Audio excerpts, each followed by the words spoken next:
2 लाख तिलक लिहल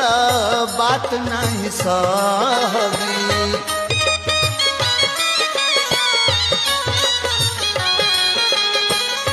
2 लाख तिलक लिहल बात नहीं सहबी बैठल नहाई बिखाई रानी बन के रह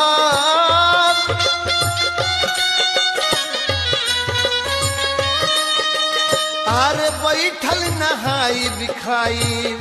रानी बन के रह हम कटाई तन के घड़ी की नवाई राजा जी